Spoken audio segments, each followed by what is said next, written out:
बिस्मिल्लाहिर्रहमानिर्रहीम। अस्सलामुअलैकुम। उम्मीद है तमाम तालिब इल्म अपने घरों में खैर व आफियत से होंगे। सबसे पहले आपने मेरे चैनल को सब्सक्राइब करना है और बेल आइकन को प्रेस करना है ताकि नई आने वाली वीडियो का नोटिफिकेशन आपको मिल सके। आज हम मजमून करेंगे सैलाब की तबाहकारियाँ। सैलाब और उसकी तबाहकारियाँ। सैलाब क्या है? सैलाब सेले आब का मुरक्कब है, यानी पानी का तूफ़ान। बाज़ दफ़ा बारिशों की वजह से दरियाओं या नालों में पानी की सतह इतनी बुलंद हो जाती है कि पानी दरियाओं और नालों के किनारों से बाहर निकलकर दूर दूर तक फैल जाता है। पानी के इस तेज़ रेले को जो किनारों से बाहर निकलता है सैलाब कहते हैं। सैलाब अमूमन मौसम गर्मा में उन महीनों में आते हैं जब बरसात शुरू हो जाती है, यानी कि जब बरसात का मौसम आ जाता है तब सैलाब आता है। इंसान की बेबसी। हमारे पास जो पॉइंट है ये था सैलाब क्या होता है, सैलाब का मफहूम था। अब इंसान की बेबसी। पानी दुनिया के 4 अनासर में से एक है जिस पर काबू पाना इंसान के बस की बात नहीं। आबो खाक आतिशोबाद में से कोई एक चीज़ भी गज़ब में आ जाए तो इंसान की सारी साइंसी तरक्की धरी की धरी रह जाती है। सैलाब भी चूँकि पानी की गज़बनाकी का दूसरा नाम है, इसलिए इससे भी सब पनाह मांगते हैं। इंसानी तारीख बताती है कि अल्लाह ताला ने अपने अहकामात से बगावत करने वालों को सज़ा देने के लिए पानी ही से काम लिया। मसलन यानी कि जब हज़रत नूह अलैहिस्सलाम की कौम ने हज़रत नूह को मानने से, अल्लाह ताला की बातें मानने से इनकार किया, तब अल्लाह ताला ने उस कौम पर पानी का अज़ाब नाज़िल किया और हज़रत नूह अलैहिस्सलाम ने एक कश्ती बनाई। जो लोग उस कश्ती में सवार हो गए वो तो बच गए, लेकिन जो लोग कश्ती में सवार ना हुए वो अज़ाब इलाही का मरकज़ बन गए।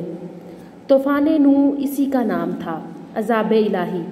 आज के तरक्की याफ्ता साइंसी दौर में भी जब मुख्तलिफ ममालिक में सैलाब से तबाहकारियाँ होती हैं तो बड़े बड़े मादा प्रस्त भी अल्लाह ताला से पनाह मांगते नज़र आते हैं और उसको खुदा या भगवान की नाराज़गी की अलामत समझते हैं। पंडित नेहरू के ज़माने में एक मरतबा असम में बड़े पैमाने पर तुग़यानी आई और तबाही फैली तो नेहरू ने कहा था, मालूम होता है मेघ देवता हमसे नाराज़ हो गए हैं।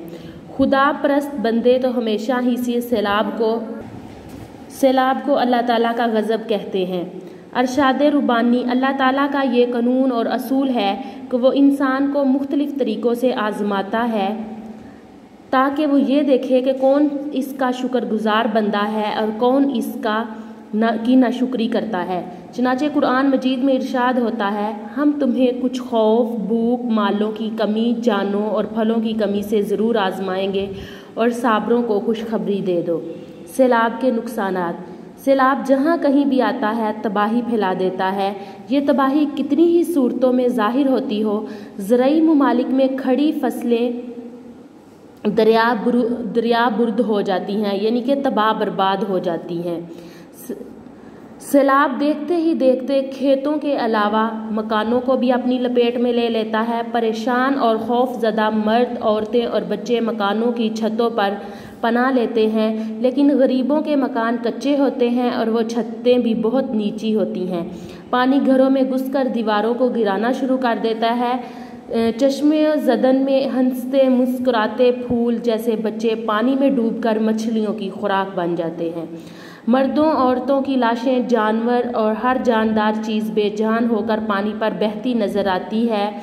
आरामदा कमरों में रहने वाली मुहज़्ज़ब मखलूक यानी इंसान, पेड़ों और पहाड़ों की मखलूक नज़र आने लगती है।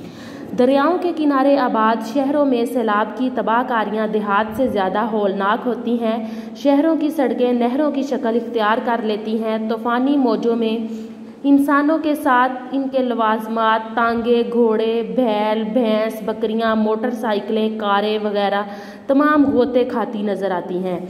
कच्चे मकान सामान के सैलाब में बहने लगते हैं।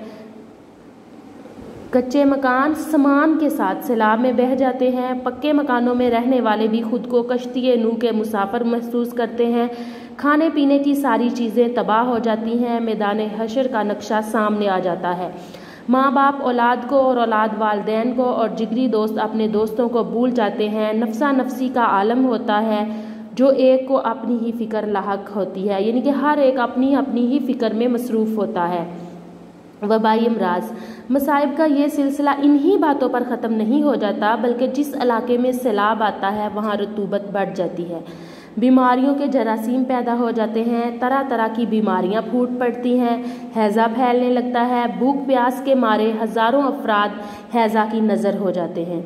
शहरों में नकासी आब का काम एक मसला बन जाता है। हर तरफ गंदगी और गलाजत के ढेर नज़र आने लगते हैं। गली कूचों में छोटे छोटे तालाब से बन जाते हैं जिनमें मच्छरों की फौज परवान चढ़ती है और बस्ती के लोग मलेरिया बुखार में मुब्तला हो जाते हैं। कहत और अशियाए ज़रूरत की घरानी, सैलाब में बहुत सा गल्ला और ज़रूरियात ज़िंदगी की दूसरी चीज़ें ज़ाया हो जाती हैं, जिससे कहत की सूरत पैदा हो जाती है। रोज़मर्रा इस्तेमाल की चीज़ें भी लोगों को दरामद करना पड़ती है और इस तरह अशिया की कीमतों में भी इजाफा हो जाता है। तस्वीर का दूसरा रुख, लेकिन इस खौफनाक तस्वीर का एक खुशगवार पहलू भी है, और वो ये है कि सैलाब जहाँ खेतों को उजाड़ता और खड़ी फसलों को तबाह करता है, वहाँ दूर दूर तक ज़मीन को सैराब भी कर जाता है और पहाड़ों की ज़रख़ेज़ मट्टी खेतों में बखेर देता है, जिसके नतीजे में आइंदा फसलें अच्छी होने लगती हैं।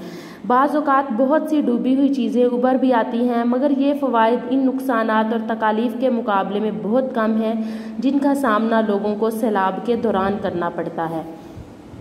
इमदादी कार्रवाइयाँ, इस परेशानी और मुसीबत के आलम में हुकूमत मुसीबत ज़दगान की हर मुमकिन इमदाद करती है। पानी में गिरे हुए लोगों को बचाने के लिए हर मुमकिन कोशिश की जाती है। इनको खाने पीने की चीज़ें पहुँचाई जाती हैं, ज़ख्मियों की मरहम पट्टी और तिब्बी इमदाद फराहम की जाती है। इसके अलावा ऐसे मुसीबत ज़दा लोग जिनकी फसलें तबाह हो जाती हैं, जिनके मकान गिर जाते हैं, हुकूमत उनको पैसे देती है, उनका मालिया यानी कि उनका जो कर्ज होता है उनको माफ़ कर देती है। हुकूमत उनको कर्ज़े दे देती है और किस्तों के ज़रिए वो जो कर्ज़ा है वो वापस लिया जाता है। पाकिस्तान में सैलाब, क़याम पाकिस्तान के बाद पाकिस्तान को कई बार सैलाब की तबाहकारियों का सामना करना पड़ा। 1950 में दरियाए रावी और चनाब में सैलाब आया। दरियाए सिंध में 1955 में सैलाब आया जिसने पिछले तमाम रिकॉर्ड तोड़ दिए। 1958 में जेहलम और चनाब में ज़बरदस्त तूग़यानी आई। 1973 का सैलाब भी शदीद था जिसकी वजह से बहुत सा माली और जानी नुकसान हुआ। इस तरह 1988 का मुल्क गिर सैलाब अपनी शिद्दत और हौलनाकी के एतबार से तमाम सैलाबों पर बाजी ले गया। दरियाए जेहलम और चनाब में 1992 में जो सैलाब आया इसने तबाही के तमाम रिकॉर्ड जो थे वो तोड़ डाले थे। इसके बाद जितने भी सैलाब आए सब भी तबाही का बायस बने।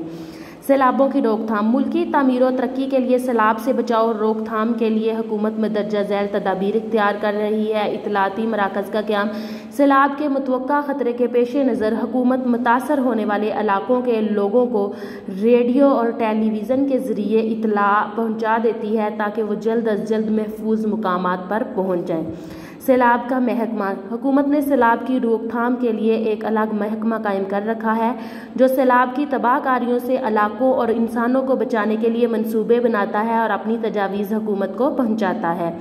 हुकूमत हिंद से राब्ता, चूँकि हमारे ज़्यादातर दरियाओं के सरचश्मे भारतीय इलाके में हैं, इसलिए हमारी हुकूमत सैलाब के दिनों में भारत से राब्ता कायम करने के इंतज़ामात करती है ताकि दरियाओं के बहाव में कमी बेशी का पहले से अंदाज़ा हो सके। पुश्तों और बंदों की तामीर, सैलाब से निपटने के लिए एक तदबीर ये है कि दरियाओं के साथ साथ बंद और पुश्ते बना दिए जाएं ताकि सैलाब का पानी वहीं रुक जाए और आबादियों तक ना पहुंच पाए। इससे अहम तरीन मुकामात की हिफाजत में मदद मिलती है। डैम्स की तमीर, दरियाए जेहलम पर मंगला बंद और दरियाए सिंध पर तरबेला बंद की तामीर के बाद दोनों दरियाओं की तबाहकारियों में काफ़ी कमी आ गई है। ये डैम फालतू पानी को जमा करने के लिए बनाए गए हैं, इनसे बिजली भी हासिल होती है। तालाबों की तमीर, हुकूमत बारिश के ज़ायद पानी को महफूज रखने के लिए बड़े बड़े तालाब तामीर कर रही है ताकि तालाबों के जमा शुदा पानी को खेती बाड़ी के लिए इस्तेमाल किया जा सके। दरियाई जंगलात, हुकूमत दरियाओं के किनारों पर जंगलात लगाने पर खसूसी तवज्जो दे रही है ताकि सैलाब के ज़ोर को तोड़ा और कम किया जा सके। यह था हमारा मजमून। तो आपने ही अपने रजिस्टर्स पर बहुत नीट एंड क्लीन अपना ये मजमून लिखना और याद करना है। اور بہت صاف رائٹنگ کے ساتھ۔ اللہ حافظ۔